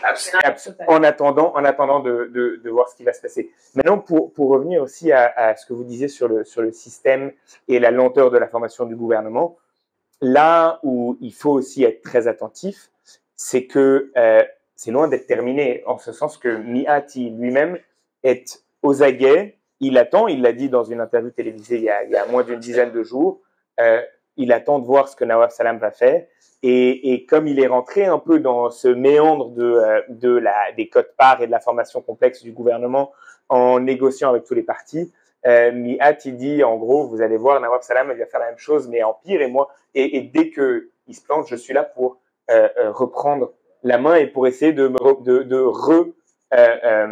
nouveau nommé Premier ministre, et vous verrez comment je sais gérer le système, etc. Donc, il y a des risques, et c'est là où il faut faire assez attention, et c'est là où on doit aussi modérer nos attentes. Nous, il faut qu'on continue à faire une pression positive en soutenant Nawaf Salam et Joseph Aoun, et en même temps en étant assez clair sur ce qu'on demande, et je pense sur ce que la majorité des Libanais demandent aujourd'hui. Alors, je vais poser une dernière question avant de laisser la parole au public. Peut-être qu'on pourrait aborder pour terminer la question des législatives qui nous attendent au Liban en 2006. D'ailleurs, justement, tout ce contexte... 2026. J'étais encore à la fin de l'aide saoudienne qui date de 2006, quand ils ont bien sûr beaucoup refinancé la reconstruction. Par rapport à 2026, qu'est-ce qu'on peut attendre quelles répercussions la défaite militaire du Hezbollah va avoir sur les urnes? À quoi on peut s'attendre, Karim Bitar? Alors, dans la communauté chiite, on voit pour la première fois des voix discordantes se faire entendre très librement, commencer à critiquer l'aventurisme du Hezbollah. Donc, cela va être très intéressant à suivre. Cela dit, les élections législatives, le résultat de ces élections va dépendre en grande partie du succès ou de l'échec de ce gouvernement. Car moi, je crains qu'un scénario ne se reproduise, celui du gouvernement 98. Si vous vous souvenez, il y avait également un militaire qui avait été élu, c'était l'époque de la tutelle syrienne, Émile Lahoud, qui a nommé un premier ministre également profil économiste, modéré, respecté, Salim Hoss. Ils ont pris une équipe plutôt respectable, mais il y avait toujours la tutelle syrienne, il y avait toujours le jeu des puissances. Ce gouvernement n'a pas pu mettre en place des réformes importantes, et 2 ans après, c'était un raz-de-marée de l'establishment, un retour de Rafik Hariri. Et là, cette année, nous allons commémorer le 14 février le 20e anniversaire du décès, de l'assassinat de Rafik Hariri. Son fils va venir à Beyrouth, il va probablement cette fois-ci organiser une manifestation encore plus grande que dans le passé. Et si d'ici 2026, le veto saoudien contre la famille Hariri est levé, ça ne m'étonnerait pas qu'il y ait de nouveau. Il garde un soutien populaire non négligeable dans la communauté sunnite. Il pourrait faire un retour. Le vide n'a toujours pas été comblé dans la communauté sunnite. Et la performance de ce gouvernement sera également très importante pour les courants réformateurs, libéraux, progressistes au Liban. Si ce gouvernement échoue, nous allons assister à un retour en force de tous les partis communautaires, et même le Hezbollah, il ne faut pas politiquement le donner pour mort. Nous allons probablement voir des nouvelles voix émerger, mais ils ne vont pas lâcher aussi facilement. Ils ont toujours une capacité de mobilisation, de contrôle de leur base électorale qui est assez importante. D'ailleurs, ils auraient reçu pour consigne de la part de l'Iran de se concentrer sur ces affaires locales, de se concentrer sur les élections et justement de se mettre un peu en retrait, c'est vrai ça? Oui, tout à fait. D'ailleurs, certains spécialistes de l'Iran me disent qu'avant même ce changement paradigmatique lié à l'affaiblissement du Hezbollah, à la chute du régime syrien, l'Iran avait décidé, il y a 3-4 ans déjà, une nouvelle option stratégique. Leur priorité était la survie de leur propre régime. Bien sûr qu'ils ont continué à soutenir leurs alliés régionaux, mais ils sont aujourd'hui dans une logique de survie. Et Trump pourrait tout à fait accepter un behavior modification plutôt qu'un régime change en Iran. Donc si l'Iran se revient sur son périmètre naturel et cesse de soutenir des mouvements en Irak, en Syrie et au Liban, il n'est pas exclu que l'Amérique transactionnelle de M. Trump finisse par parvenir à un nouvel accord. Parfait. Mais je vous remercie à tous les trois. Je peux rajouter un point sur les législatives ou pas, parce que c'est très important. Bien sûr. Je ne sais pas si Gilles Kebel veut dire quelque chose. Hein. C'est important les législatives, Gilles. Je suis pas compétent. Non, je pense que c'est très important. Évidemment, moi, je suis biaisé là-dedans parce que je suis un acteur de ces élections. On va être un acteur de ces élections. Parce que tu posais la question, Marie-Jo, de finalement, ok, il y a eu des changements, mais en même temps, le Parlement, c'est toujours le même. Et c'est vrai qu'au Liban, le Parlement reflète l'équilibre des forces régionales plus qu'il ne le crée. En ce sens que c'est le même Parlement qui a élu Bachir Jmaïel en 82, puis qui a ramené Elias Sahraoui quelques années plus tard, puis sous la tutelle syrienne, il avait basculé entièrement parce qu'il y a beaucoup de gens qui sont un peu gris au milieu et dont on ne sait pas trop en fait quelles sont leurs valeurs et pour qui ils sont et contre qui ils sont. Ce qui a changé fondamentalement, c'est quand même que même si on est loin d'être sorti de l'auberge, et on le voit aujourd'hui avec un peu la retombée de l'espoir énorme qui a été créé ces dernières semaines, malgré tout, ce qui a changé fondamentalement, c'est qu'aujourd'hui, on a repris une grande partie de notre destinée en main, en ce sens qu'on est capable de tracer notre chemin. Il y a quelques mois, l'été dernier, on était un peu perdu et quand les gens me demandaient en fait qu'est-ce qu'on peut faire face aux armes du Hezbollah et qu'est-ce qu'on peut faire dans un pays où il ne se passe rien, pas de président, gouvernement d'expédition des affaires courantes depuis 2 ans et demi, pas d'élection en vue, une guerre dans le sud, pas d'argent, l'émigration massive, etc. Et moi, je répondais quelque chose qu'on avait un peu inventé en se disant bon, comment est-ce qu'on répond à cette question? Parfois, il faut essayer de raconter un peu une histoire aux gens pour, mine de rien, leur dire qu'il faut continuer à espérer se battre. Et on disait, bah, imagine-toi si tu es un jeune citoyen soviétique et que tu vois un grand défilé militaire sur la Place Rouge en 1990, comment est-ce que tu pourrais imaginer que 1 an plus tard, cette immense parade militaire, etc., 1 an plus tard, l'intégralité de l'Union soviétique se serait écroulée et qu'il ne resterait plus rien. Impossible à imaginer. On disait, bah voilà, toi, tu es ce citoyen soviétique et au Liban, il ne faut pas perdre espoir, il se peut que ça se passe. Bon, la réalité, c'est qu'il s'est passé cet écroulement et voire plus entre l'écroulement du Hezbollah, l'effondrement de Bachar el-Assad, entre l'écroulement militaire du Hezbollah, des changements radicaux dans la région. Et la nouvelle donne, c'est qu'aujourd'hui, il y a des institutions qui se remettent à fonctionner, il y a un président, il y aura très probablement des élections municipales dans quelques mois, très probablement des élections législatives dans un peu plus d'1 an, et que cette fois-ci, on ne pourra pas mettre la faute sur quelqu'un d'autre. Cette fois-ci, la responsabilité, elle sera sur nos épaules. Et donc, je pense qu'il faut dès maintenant se préparer, et évidemment, chacun selon ses sensibilités, sa sensibilité politique, chacun selon le projet qu'il veut porter, mais on ne peut pas dire que ce n'est pas entre nos mains. Et je pense qu'il y a vraiment, vraiment une énorme opportunité de changer lors des prochaines élections.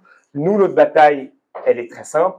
C'est 1, le retour de la souveraineté, donc le retour du monopole des armes dans les mains de l'État. De 2, la réforme et la lutte contre tous les conflits d'intérêts, en particulier la réforme bancaire qui est en train d'empêcher l'économie de respirer. Et de 3, aussi notre capacité à montrer qu'on peut voir le Liban hors du prisme communautaire, hors du prisme confessionnel, qu'on peut voir le Liban à travers un prisme citoyen. Et pour moi, c'est le seul moyen d'aboutir à recréer une société qui soit un minimum soudée, qui ait un projet commun de vie pour tous les Libanais, qui permettent aux Libanais de l'étranger de revenir et qui permettent aussi de faire les réformes institutionnelles dont on a besoin pour qu'on ait des institutions qui fonctionnent, un État qui fonctionne et pas une muhassasa comme on l'a connu ces 30, 40, 50 dernières années. Donc, les législatives, c'est très important. Engagez-vous, on aura le temps d'en reparler, mais il faut qu'on s'y mette dès maintenant. Merci Marie-Jo. Merci.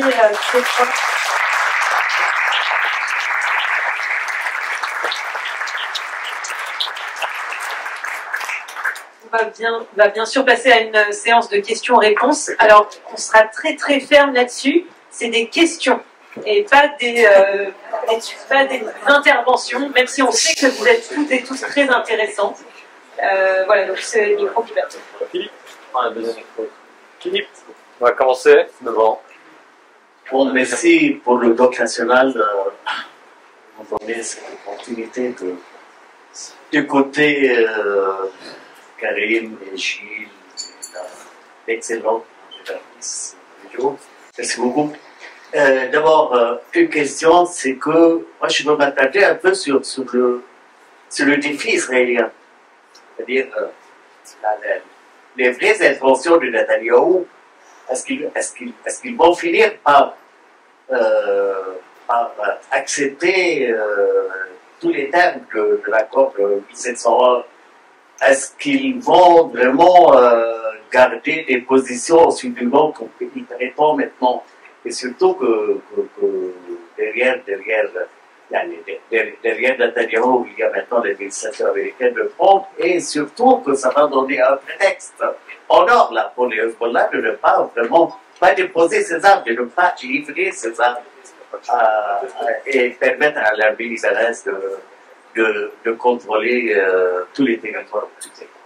Merci. Oui, c'est tout à fait vrai que la conjonction de la présence au pouvoir de Donald Trump et de Benjamin Netanyahou est extrêmement inquiétante. Quand on a vu l'extraordinaire cynisme cette semaine avec lequel il a dit qu'il allait envoyer la moitié des Gazaouis en Égypte, la moitié des Gazaouis en Jordanie, il y a également une menace existentielle qui pèse sur la Jordanie. Le Liban ne sera pas épargné si toute la région se poursuit. On a l'habitude de ce cynisme. On disait les États sont les plus froids, des monstres froids, mais là on a à la fois des monstres froids, et on a aussi une dimension totalement messianique, totalement irrationnelle qui est en train de l'emporter. Donc les courants qui autrefois voulaient recoloniser le Sud-Liban, annexer jusqu'au Litanie, étaient devenus marginaux. Ils étaient présents au début de la création du mouvement sioniste, ils étaient devenus très marginaux. Aujourd'hui, il y a quelques voix qui recommencent à se faire entendre. Ils veulent coloniser tantôt Gaza, tantôt le Sud-Liban. On n'en est pas là, mais en effet, vous faites bien de rappeler que tant que cette vague ultra-radicale est présente en Israël, une menace pèsera sur le Liban. Nous sommes encore loin d'avoir recouvré notre souveraineté. Le jeu des puissances est encore bel et bien un risque qui pèse au-dessus de nos têtes. Georges Saadé, avocat dans une première vie. Aujourd'hui, 1er février 2025, je suis un citoyen libanais furieux, déçu, parce que nous sommes dans le pessimisme. M. Nawaf Salam, il trahit. Il trahit les 86 députés qui l'ont désigné. Il va flirter et composer avec ceux qui ont détruit le pays pour détruire à nouveau avec eux. Nous serons emmenés dans le précipice, M. Hamid.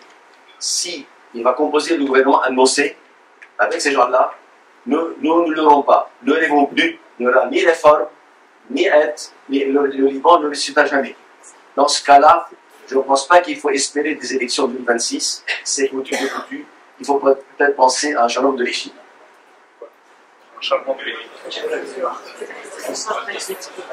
La question, qu'est-ce qui empêche M. Nawaf Salam de former un gouvernement de 86 députés qui représente le grand souverainiste et aller demander la confiance du Parlement et mettre tout le monde devant ses responsabilités? Pourquoi il tergiverse? C'est un lâche. Vous êtes... Vous n'y allez pas avec le dos de la cuillère, monsieur Saadé. Et si vous voulez un changement de régime, je ne sais pas si vous avez des armes ou quelque chose. Moi c'est... Allons-y par la voie démocratique, je pense que ce sera la voie la plus... C'est l'ombris, c'est l'éducation. C'est ça, Moi, je ne suis pas Nawaf Salam, donc je peux pas vous répondre à cette question fondamentalement. Ce que je pense, c'est que c'est qu'il y a d'énormes pressions dans tous les sens, y compris potentiellement de la communauté internationale, qui lui disent il faut blesser personne, etc. Et que je pense que sa personnalité est une personnalité qui n'est pas nécessairement de confrontation. Et je crois que c'est la même chose pour Joseph Aoun. Je pense que du côté de Joseph Aoun aussi, il y a une volonté un peu de composer avec tout le monde et qui se disent qu'ils vont miser sur la pression internationale pour, malgré tout, mettre en œuvre leur agenda réformiste, même s'ils ont tout le monde au gouvernement. Maintenant, le gouvernement n'est pas formé encore. Donc on peut rien dire. Il faut attendre de voir la composition du gouvernement. Sur cette base-là, on prendra une position et ensuite, bataille par bataille, il faudra, je pense, faire pression pour que ça aille dans le bon sens. Oui, bonsoir. Je vais prendre les titres de votre conférence, de votre exposé, défis et opportunités pour les Liban. Et je vais poser des questions relatives à ce sujet-là, parce que c'est le sujet de ce jour. Aujourd'hui, vous savez très bien, on a élu deux présidents, on a élu un président et un premier ministre qui sont tous les deux sont des personnes intègres. Oui, mais ça, sur une échelle 1 à 100, ça représente 2 sur 100. Les 98, c'est le résultat qu'ils vont pouvoir dégager, et donc c'est la confiance que le peuple libanais va accorder par la suite à ces deux personnes-là. Donc la première question, ne pensez-vous pas que je n'ai pas entendu un mot sur les déposants, ni sur les dépôts. Ne pensez-vous pas que c'est le premier défi, c'est retourner l'argent spoilé, l'argent volé aux déposants libanais dans les banques libanaises. Première question. Deuxième question, c'est relative à la gouvernance. Nous sommes dans un pays, vous le savez très bien, et si vous me dites les contraires, je ne vais pas vous croire, c'est un pays ingouvernable. C'est un pays ingouvernable. C'est le seul pays au monde, sur 180 pays, où on a un président qui peut dire un mot, il ne peut pas décider. Un ministre, comme le ministre des Finances, s'il ne signe pas, on ne peut pas exécuter une décision, même une décision qui est décidée lors d'un conseil des ministres. Donc aujourd'hui, comme nous sommes dans un pays ingouvernable, ne pensez-vous pas que le deuxième défi qui serait important, c'est de changer le mode de gouvernance, autrement dit, de changer la constitution. Parce que depuis les accords de Taïf jusqu'à aujourd'hui, on ne sait pas gouverner le Liban. Et le Liban, c'est ingouvernable. Et comme vous êtes sur le podium, donc vous êtes les premiers à devoir réclamer un changement de la constitution et rendre le pays gouvernable. C'est quand une nouvelle constitution, c'est ça la question? La première question, c'est sur les déposants, et la deuxième, c'est sur la gouvernance. C'est comment faire pour qu'ils soient là. Sur la question des déposants, qui est très importante. Très rapidement, je prends la question des déposants et après, je vais laisser la question de la gouvernance à Karim. Quand on parle de réforme bancaire, on en a beaucoup parlé pendant cette conférence, on parle avant tout de rendre l'argent aux déposants. Le problème qu'on a au Liban, c'est un problème de communication et de marketing et de mensonges qui fait qu'en fait, le lobby bancaire qui est responsable en grande partie, avec évidemment l'élite politique, du crash qu'on a connu, qui est une des crises les plus violentes depuis 1850, d'après la Banque mondiale, ce lobby bancaire utilise la question des déposants pour faire croire qu'il veut défendre les gens, les déposants, alors qu'en fait, il ne veut défendre que ses propres intérêts. C'est-à-dire qu'on a beaucoup de syndicats, d'associations et de lobbies qui s'appellent Moudi'in, Sarkhat al-Moudi'in et autres, qui sont en fait uniquement des gens qui sont là pour défendre les intérêts des banquiers, les intérêts des propriétaires de banques, et pas les intérêts des déposants. Or, nous, quand on dit qu'on veut une réforme bancaire équitable, on veut évidemment tout d'abord que le secteur bancaire se remette à fonctionner, que les banques cessent d'être des banques zombies en faillite. Donc on veut défendre les banques en ce sens qu'on a besoin de banques pour financer l'économie, et pas nécessairement défendre les propriétaires des banques qui nous ont menés à la faillite.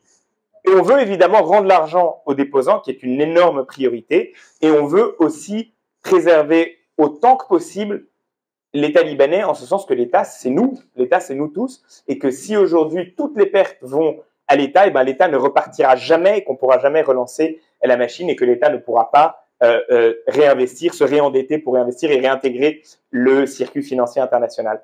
Donc c'est ça notre bataille, et donc évidemment rendre l'argent aux déposants est au cœur de notre bataille, et on s'inspire pour ça de plein de plans de restructuration, des plans FMI qui ont été menés à travers le monde, en Grèce, au Portugal et dans d'autres pays, et qui ont permis à ces pays-là de redémarrer.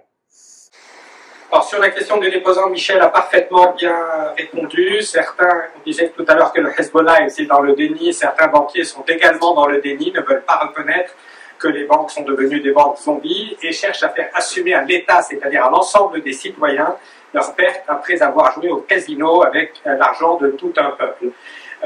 Le principe est celui qui vient d'être rappelé. Le Liban n'est pas le premier pays à avoir connu une telle crise. Il y a ce qu'on appelle le hierarchy of claims, c'est-à-dire il faut d'abord protéger les déposants qui n'ont rien à se reprocher, les plus faibles. Ensuite, éventuellement, compenser les investisseurs et faire assumer aux actionnaires des banques ce que la loi prévoit. Donc les principes sont assez clairs, ils sont connus à l'échelle mondiale, mais au Liban, on cherche parfois à s'en émanciper. Sur la question des institutions, on a tendance, en effet, je partage votre constat, le système est dysfonctionnel, le système est sclérosé. Mais on accable très fréquemment la Constitution, celle de 89, celle issue des accords de Taïf, mais il faut quand même reconnaître que cette Constitution a été foulée aux pieds depuis 40 ans, qu'elle n'a jamais été appliquée. Je suis tout à fait prêt à reconnaître, Nawaf Salam le reconnaît aussi, qu'il y a énormément de failles dans cette Constitution, mais commençons déjà par mettre en œuvre ce qu'elle prévoit. Cette Constitution prévoyait un système bicaméral, la création d'un Sénat qui permettrait de représenter ce qu'on appelle les familles spirituelles des communautés pour aller vers une déconfessionnalisation de la chambre basse où on pourrait avoir des jeunes, des hommes, des femmes qui porteurs de projets économiques et sociaux. À côté de ce système bicaméral et du Sénat, la Constitution prévoyait une décentralisation administrative élargie. Ces deux réformes permettraient d'apaiser les angoisses existentielles des communautés religieuses. Le Liban a toujours été, à travers son histoire, prisonnier de ce même cycle vicieux, cercle vicieux, angoisse existentielle des communautés qui vont chercher les parrains à l'extérieur de leurs frontières et projection de conflits externes, des guerres par procuration qui deviennent internes, deviennent libanaises. Donc si nous avons un Sénat, si nous avons la décentralisation administrative, si nous parvenons progressivement à sortir de ce communautarisme débridé et à aller vers la citoyenneté démocratique, cette idée de citoyenneté, accepter enfin la modernité libérale dans cette partie du monde, un homme doit être vu, un homme ou une femme doivent être vus en tant qu'individu et non pas en tant que membre d'une tribu, d'une communauté qui devrait leur dicter leurs choix politiques. Donc ces idées de la modernité libérale sont nées au Liban chez des penseurs de la Narda, chrétiens, musulmans, libres penseurs, il y a plus de 160 ans. Il est temps qu'on les accepte et qu'on sorte de notre logique tribale, communautariste, féodale. Donc le problème n'est pas tant dans les institutions elles-mêmes que dans le fait qu'elles n'ont jamais été respectées. Aucune loi libanaise, on nous propose tous les jours de nouvelles propositions ou de nouveaux projets de loi, alors qu'il y a des centaines de lois qui ne sont pas appliquées et la Constitution elle-même est restée lettre morte. Donc avant de l'accabler, commençons déjà par la mettre en pratique. Ensuite, nous pourrons remédier à ces éventuelles failles, mais je ne vois pas quel nouveau système politique nous pourrions proposer aujourd'hui. Aller vers un système purement identitaire, ethno-différentialiste, où chacun vivrait dans son canton. Ce n'est pas une situation, à mes yeux, réaliste dans un pays où il y a une telle imbrication. La sociologie politique du Liban fait que c'est un petit pays où nous avons toujours vécu ensemble et l'obstacle est l'absence d'un état de droit et non pas le fait que chrétiens et musulmans appartiennent à deux espèces radicalement différentes et soient incapables de vivre ensemble dans ce petit pays de 10 452 km². Bravo.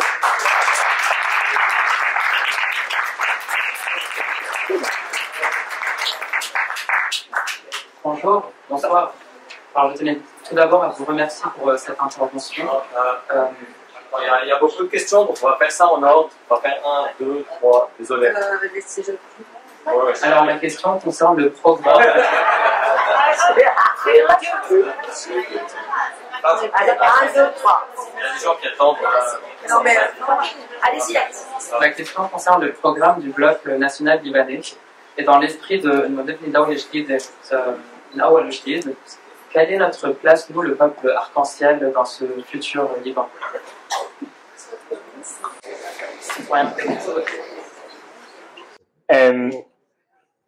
C'est une bonne question que tu poses. On a une position qui est très claire et qu'on a défendue pendant toutes les élections, ce qui nous a valu beaucoup d'attaques d'ailleurs, qui est qu'on est pour l'abrogation de la loi 534 qui criminalise ce qu'ils appellent les comportements contre nature et qui, à notre de notre point de vue, est quelque chose d'absolument scandaleux. Donc, on est évidemment pour éliminer toute forme de discrimination de ce point de vue-là et assurer l'égalité des droits à tous les Libanais.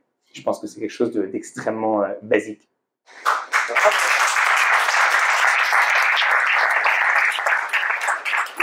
Bonsoir, Daniel Sarkozy. Donc la question est à Karim Guittard. Enfin, j'ai deux questions. La première question est à Karim Guittard. Je me suis sur X avec une centaine de followers. Merci. Je voulais juste savoir, parce qu'en fait, moi, je crois pas souvent aux médias en général, mainstream notamment, et au Liban encore moins. Il y a eu beaucoup de matraquage sur le fait que Soumouna Irada est en train de lobbyer en fait, auprès de Nawaf Salam, etc. C'est ces derniers jours. Est-ce que déjà c'est vrai? Donc ça, c'est la première question. Avant que je pose la deuxième question. Alors, ça ressort en grande partie du conspirationnisme que j'évoquais tout à l'heure. Soumouna Irada n'est pas en train de former le gouvernement, n'est pas en train de financer le gouvernement comme annoncent certains médias.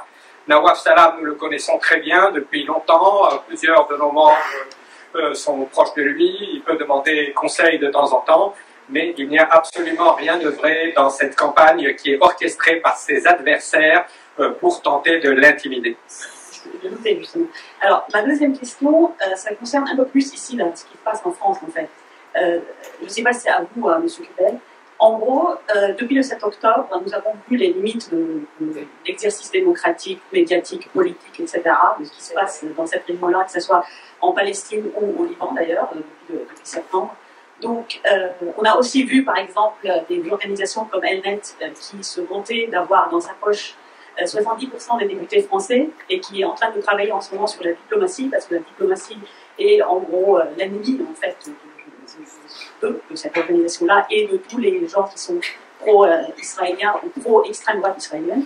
Donc, ma question est, que proposez-vous aux Libanais qui considèrent, comme moi, parce que peut-être pas tout le monde considère, que Israël, tel que c'est maintenant, surtout avec les plus modérés qui sont en train de partir et les plus fanatiques qui restent, en fait, qui se fascisent de plus en plus, en fait, que pensez-vous que les Libanais qui sont en France ou ailleurs, mais là, quand on est en France et qu'on est beaucoup, il y a beaucoup de franco-libanais, que peuvent-ils faire, en fait, ces Libanais en France pour contrer ce narratif et pour promouvoir, quelque part, d'une manière très éthique, les intérêts du Liban?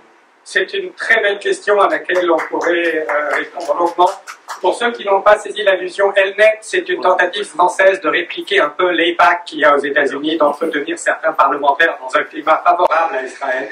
Pour répondre très brièvement à cette question, ce que nous pouvons faire en tant que Libanais, c'est d'abord éviter que la France ne se libanise, éviter qu'un communautarisme débridé ne finisse par triompher ici aussi et qu'on en revienne aux assignations à résidence identitaire où tous les juifs français se verraient sommés de légitimer ou de défendre Israël et où tous les arabes devraient supposément se précipiter à la rescousse des leurs. Ce qu'il y a de séduisant dans le modèle français, c'est qu'il permet de s'émanciper, mais c'est vrai qu'il y a eu une dérive en France, on s'est un peu éloigné de l'esprit originel de la loi de 1905, qui était une loi d'inspiration libérale, et cette tendance identitariste est dangereuse à mon avis, mais c'est une tendance lourde à l'échelle mondiale. Le Liban n'y échappe pas. Toutes ces tendances dont on évoquait, l'identitarisme, le complotisme, les théories les fantasmagories sur les uns et les autres, c'est présent aux États-Unis, en Russie. Il faut également éviter la tentation du culte de l'homme fort. Partout dans le monde aujourd'hui, on recherche des hommes forts. La démocratie libérale est en déclin. Monsieur Poutine, Monsieur Erdogan, Monsieur Modi, Monsieur Bolsonaro, etc. Il faut qu'au Liban aussi, quelle que soit l'admiration qu'on ait pour telle ou telle figure militaire ou autre, qu'on ne succombe pas à cela. Et il faut défendre la démocratie libérale ici en Europe parce qu'elle est également menacée de la concentration médiatique. Je vais laisser Gilles Kepel là-dessus.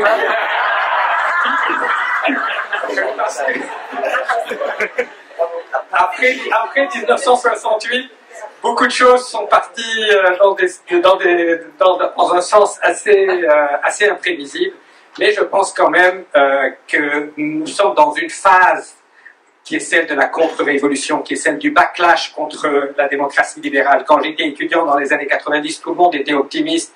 La chute du mur de Berlin, les accords d'Oslo, la libération de Mandela. Aujourd'hui, on est dans une phase réactionnaire. Ça ne veut pas dire que dans 10 ans, l'espoir ne reviendra pas, mais il ne faut absolument pas céder sur l'état de droit, sur le libéralisme, sur la démocratie, parce que même en Occident, ils sont menacés, même en Europe, M. Orban en Hongrie et partout ailleurs. Donc si la démocratie libérale décline en France et en Europe, on voit mal comment elle pourrait triompher au Liban.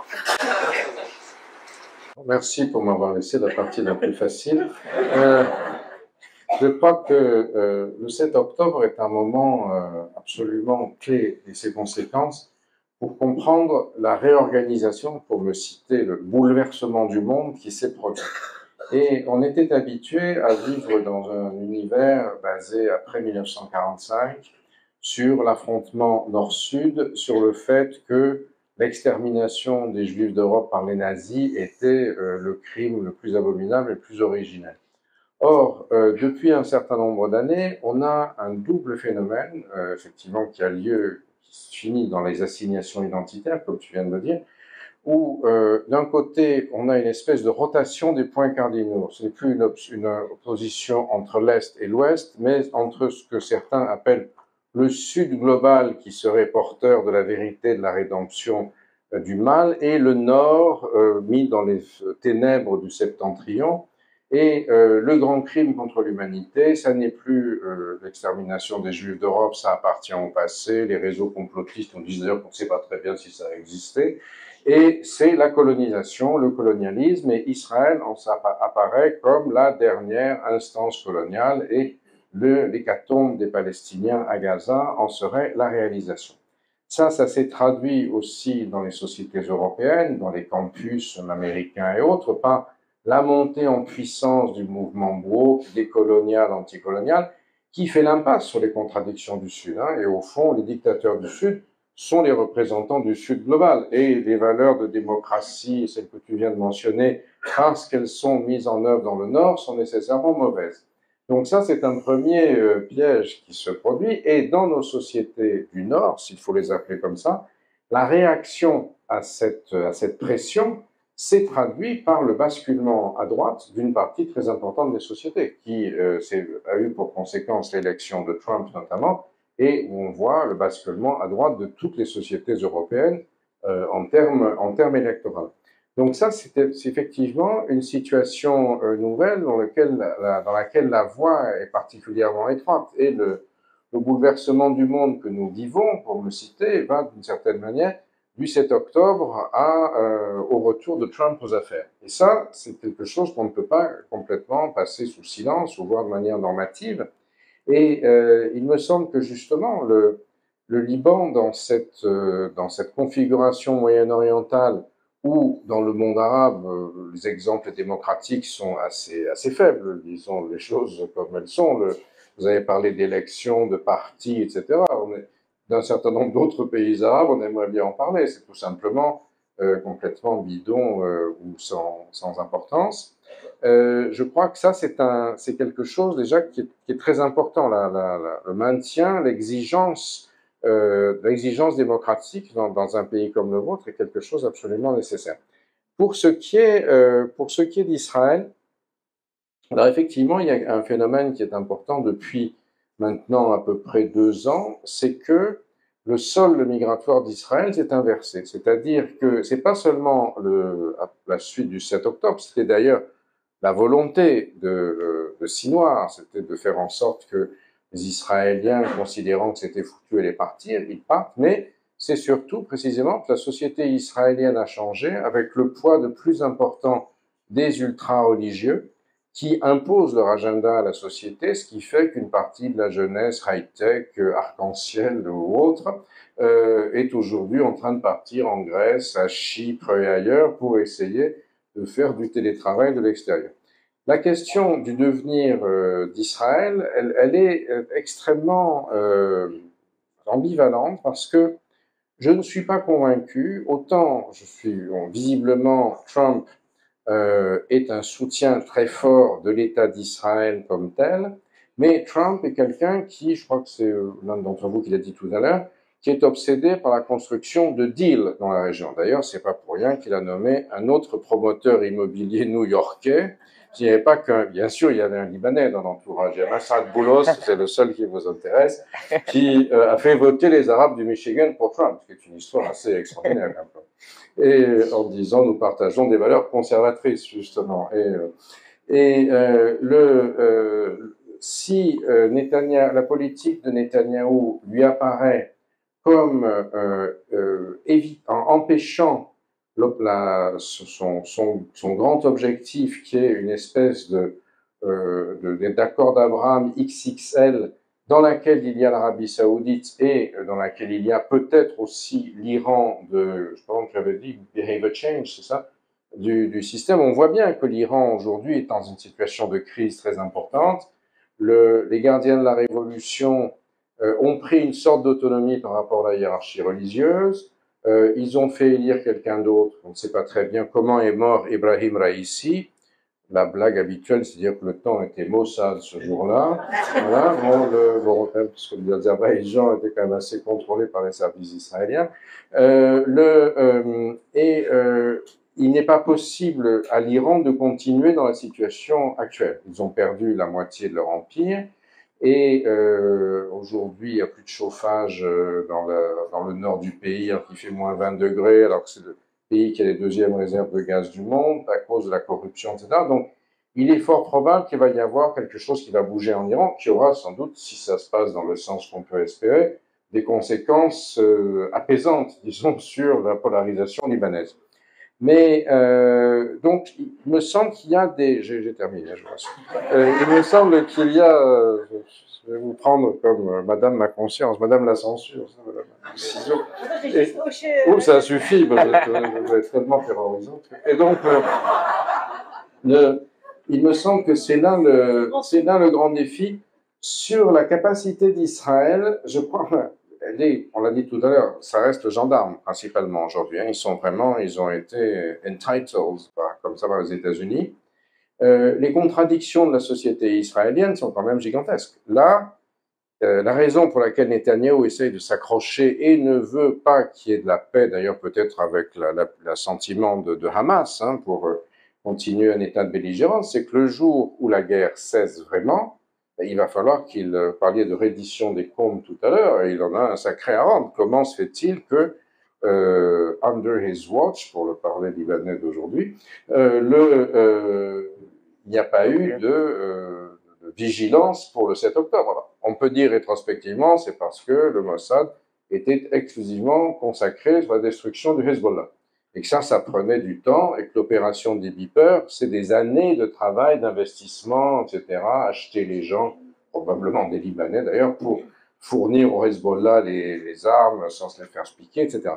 Mais néanmoins, il y a eu 1200 morts, 250 otages, 3000 blessés, plus et Netanyahou va devoir rendre des comptes. Moi, je ne pense pas que le devenir d'Israël dans les années qui viennent passe par Netanyahou. Je me suis même convaincu, je me trompe peut-être, mais que Trump ne veut plus de lui. Il veut une autre configuration libanaise, et que pardon, excusez-moi, oulala, quel lapsus, une autre configuration israélienne.